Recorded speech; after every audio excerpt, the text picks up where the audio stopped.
అదేంట్రా, పాస్టర్ గారు ఈ సండే బాప్తిసాలు ఉంటాయని అనౌన్స్ చేశారు కదా, మర్చిపోయావా? ఇది చెప్పడానికి నన్ను రమ్మన్నావా?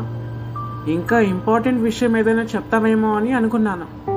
బాప్తిసాలు ఇస్తే నాకెందుకు, ఇవ్వకపోతే నాకెందుకు? అదేమైనా పరలోకం తీసుకెళ్లే టికెటా? మనం పరిశుద్ధంగా ఉంటే అదే మనల్ని పరలోకానికి తీసుకెళ్తుంది. బాప్తిసం తీసుకుంటేనే కాదు. నువ్వు ఇంతవరకు బాప్తిసం తీసుకోలేదు కదా, ఈ విషయం నీకు గుర్తు చేస్తే నువ్వు హ్యాపీగా ఫీల్ అవుతావని అనుకున్నాను.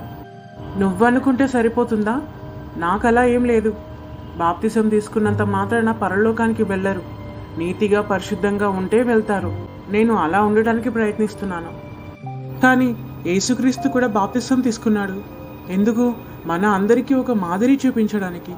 యేసయ్యకు బాప్తిసం ఇచ్చిన యోహాను అందరికీ బాప్తిసం ఇస్తూ ఏమని ప్రకటించాడు? బాప్తిసం అనేది పాపపు జీవితంలో నుంచి మరణించి క్రీస్తులో తిరిగి జీవించినట్టు అని ప్రకటించాడు. ఇప్పుడు అదంతా వినే టైం నాకు లేదు. బాయ్. ఏమైంది వీడికి? ఏదేమైనా బాప్తిసం తీసుకోవడానికి వచ్చిన ఇంత మంచి అవకాశాన్ని నేను తప్పకుండా ఉపయోగించుకుంటాను. రక్షణ అనేది ఒక మనిషికి ఎంతో ప్రాముఖ్యమైనది.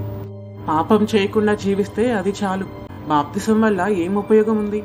అదేమైనా నన్ను పాపం చేయకుండా ఆపుతుందా?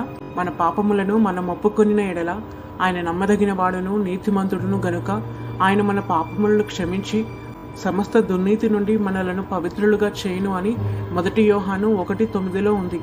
యేసునామాన్ని ఒప్పుకుంటే చాలు, మన పాపాలన్నీ క్షమించబడినట్టే అని బైబిల్ చెప్తుంది. ఇంకా బాప్తిసం ఎందుకు? మనల్ని మనం నీతిగా పరిశుద్ధంగా చూసుకుంటే చాలు.